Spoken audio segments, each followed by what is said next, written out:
Hey guys, and welcome to one of the most insane battles I've seen in recent memory. I'm a Rubber Duck Award, but today I'm not going to be playing instead.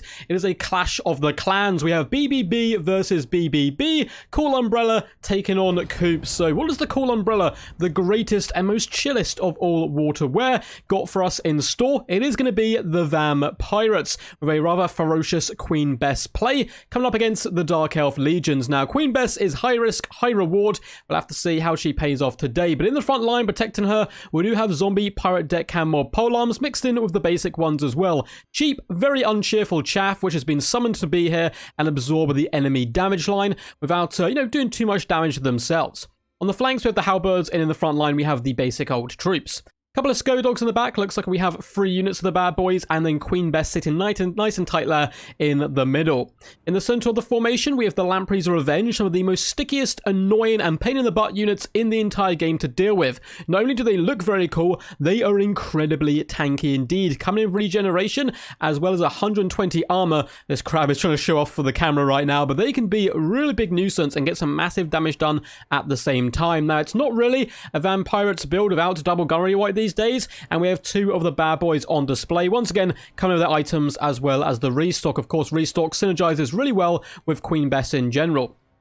For a leader, we do have Count Noculus on foot. Count Noculus has been even more popular than usual. Luther Harkin has kind of been forced to take a back seat due to the power of summons. He's coming with all his summons, Raise Dead, Invocation Heck, and of course his Moon Dial. He does look pretty gruesome though, the red eyes glowing with evil intent here. For the forces of the Dark Elves in the distance, we do have some Dark Riders with shields, and in the main battle line, my god, some big explosions already coming down from Queen Bess, but in fact, we're going to pause it just so we can catch all of those action shots. We have Dread Spears on the right-hand side and in the main battle line, mixed in with some Bleak Swords all the way along. Triple Reaper Bolt Thrower, I should say 2.5 Reaper Bolt Throwers now. This crew has taken considerable damage. In the back, we have Blackheart Corsairs backed up by even more Dark Riders. Triple Harpies in the sky can bring a nice little juicy bit of backline harass. We have a Master on horseback, which is an interesting pick. I haven't seen the Master in quite some time, so good to see him on the horseback there, given that Guardian. And we have a Sorceress of Shadows with Pendulum, Enfeebling Foe, as well as, I believe that is the Withering coming in. It is indeed. Haven't seen the Withering in quite some time either, so lots of cool different elements on display in today's battle. Hidden amongst his loyal Blackheart Corsair bodyguards, we do have the Kraken Lord himself, Inticity in elf form. It is the mighty, the dreaded Lokir Fellheart. Very powerful duelist all round, does come with his armor as well, gives him that nice regeneration when he is in combat. He's actually a very nice pick, I would say, in this matchup, due to the fact he can outduel Count Noculus, who's such a popular pick these days. Here goes Queen Bess's second shot, and it does go through the air in an elegant ball of destruction. And where's it going to land? It looks like it's going after the same bolt thrower, and down that bolt thrower crew is going to go as they walk through the fire and the flames. Actually relatively unaffected by that second shot, and it's not going to be a good day for Queen Bess, I wouldn't have thought. With triple Reaper Bolt Thrower on the field, they can do some really dangerous long-range pressure, and it looks like the Vampires know this, and they're going to start getting nice and aggressive, moving their front line out to engage with the enemy. The only whites are shooting at the Harpies, who are rather dangerously moving over towards Queen Bess. But we do have Scurvy Dogs here, as well as zombie pirate deckhand mobs, so you should be able to protect it relatively well, particularly with the gunnery white support. Crows of the Cane moving around this left-hand side, as the rest of the Dark Elf force kind of just vibes in the back. We do get a summon of the zombie pirate deckhand mobs just to help finish off that bolt thrower, but the other 2 are firing in quite happily, though Queen Bess is dealing with one of them, doing some massive damage to the crew, but not taking out any artillery pieces, and that is a big problem. Bolt throwers continue to fly, and it looks like Queen Bess has actually gone down now, which is just such bad news for the VP. Like, their main centerpiece of their army is dead within 1.5 minutes of the battle. Harpy's still swooping in though, going for that suicidal charge. They don't actually need to here. Queen Bess is done for.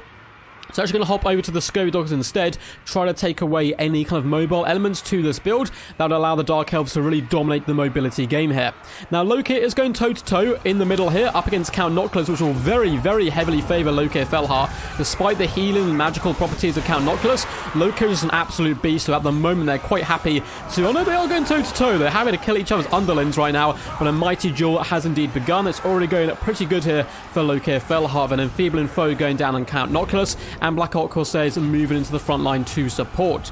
We do have some lovely bolts from the sky hitting the Reaper bolt thrower down to 2 artillery pieces. The other one does have 3 though, and they can certainly rain shots in on the gunnery wights and try to drag them down as quickly as possible. In the back line, Harpies are doing okay. They are wiping out the scurvy dogs, but likewise the Lamprey's Revenge are back here now. I think the Harpies don't really need to commit to this fight. Just get back up in the air and come back and support your main frontline homies.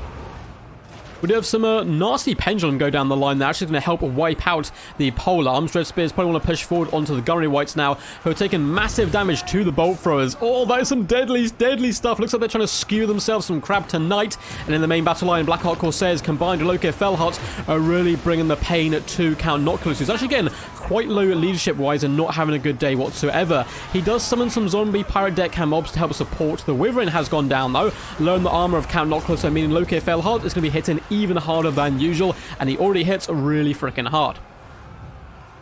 One gunner wight is retreating here. I think it's going to be going down, though. I think it's a bit of a lost cause making it pull back here, because the bolt throwers will be able to skew it from long range. The Master's hunting down the second gunnery wight, and at the moment it's looking so good for the Dark Elves. I mean, we do have a full health unit of Lamprey's Revenge, and they are very tanky left in the back here, plus 1 unit of reserve polearms.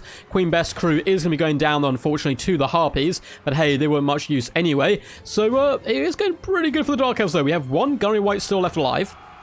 Count Noctilus is getting his ass absolutely beat, but there's so many spears left on the field. We still have 3 bolt throwers here, though. The second bolt thrower may indeed be going down. We have a sorcerer. We do have a summon from Count Noctilus coming in, but the balance power does not like him despite his summons coming down.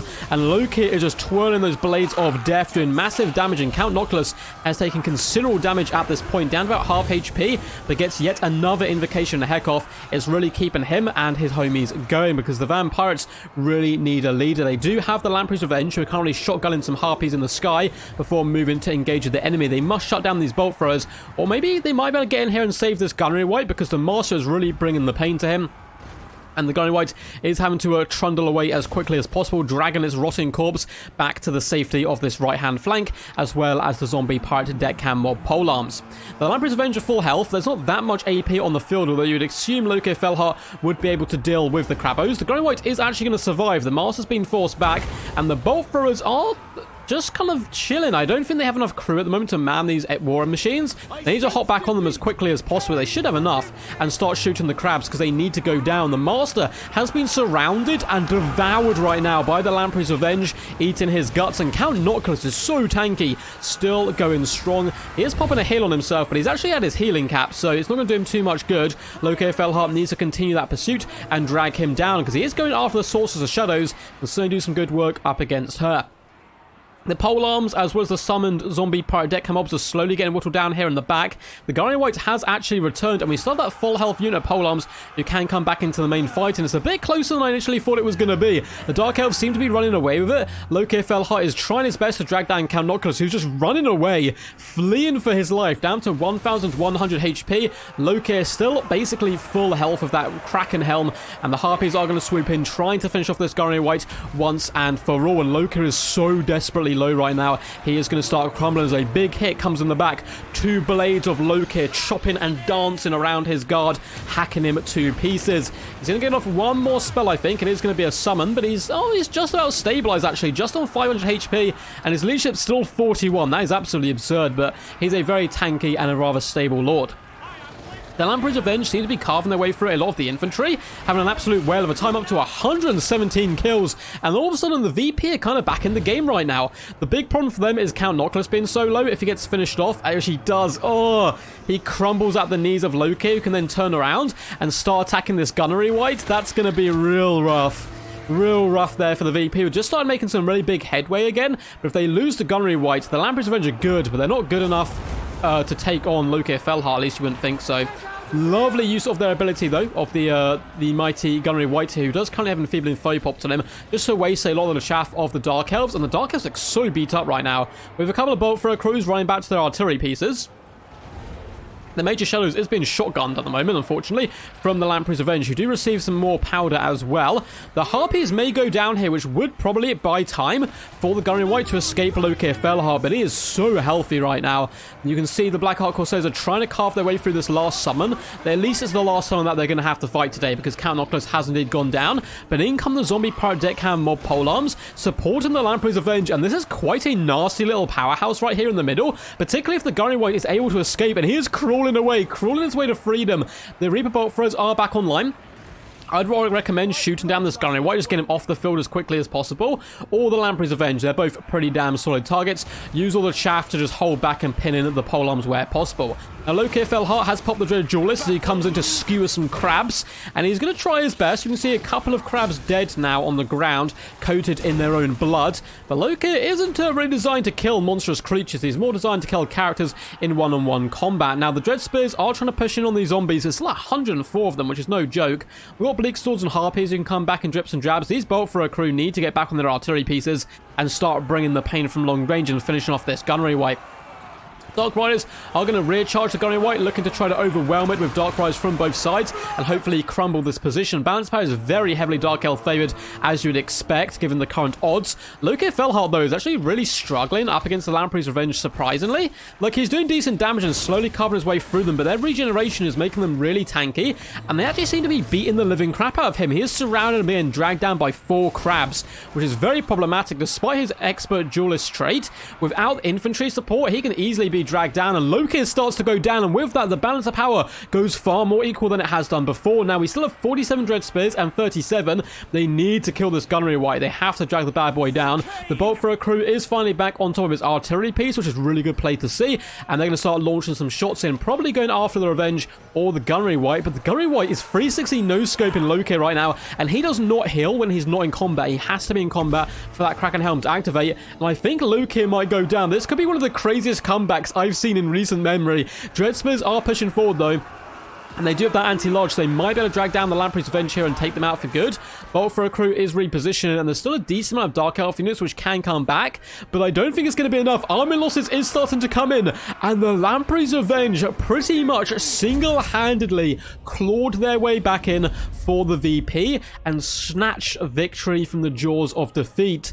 Very well played to Coops, very well played to Call Umbrella. Had both these guys on the channel before. They do a lot of really cool battles and so forth, so always happy to have them on the channel. Boy, oh boy, was that absolutely wild stuff. The Lamprey's Revenge, 194 kills, 3,410 damage value.